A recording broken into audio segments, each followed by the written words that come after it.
Chargesheet file होने के बाद एक एक्यूज को इंडियन लॉ के तहत कुछ राइट्स प्राप्त हुए हैं, जिसमें सबसे पहले आता है right two copies of document. तो मैजिस्ट्रेट की कॉग्निजेंस लेने के बाद एक एक्यूज को चार्जशीट की कॉपी और पुलिस द्वारा जमा किए गए सभी डॉक्यूमेंट जैसे कि FIR, विटनेस के स्टेटमेंट्स और सीजर मेमो की कॉपी फ्री ऑफ कॉस्ट पाने का अधिकार। दूसरा राइट है उसका रेगुलर बेल का।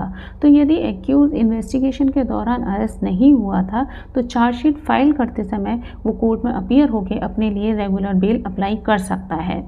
दूसरा पॉइंट है इसमें वो है सुप्रीम कोर्ट के डायरेक्शन के अकॉर्डिंग यदि एक्यूज ने इन्वेस्टिगेशन में कोऑपरेट किया है तो कोर्ट उसे डायरेक्ट जेल ना भेजकर उसको जमानत दे सकती है। उसका तीसरा अधिकार है वो है डिस्चार्ज का आवेदन करने का अधिकार।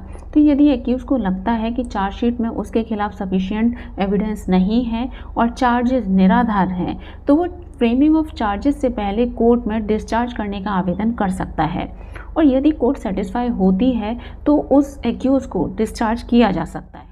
फोर्थ राइट है उसका एंटिसिपेटरी बेल का।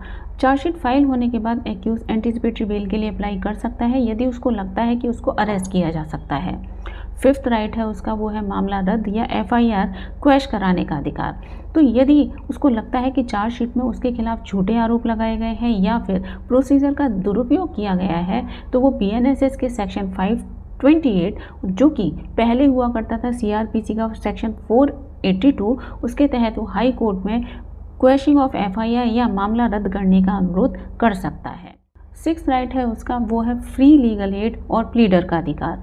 एक्यूज को अपनी पसंद के लॉयर के माध्यम से डिफेंस का कॉन्स्टिट्यूशनल राइट है और अपनी पसंद का वकील नहीं तो फ्री लीगल एड का अधिकार है।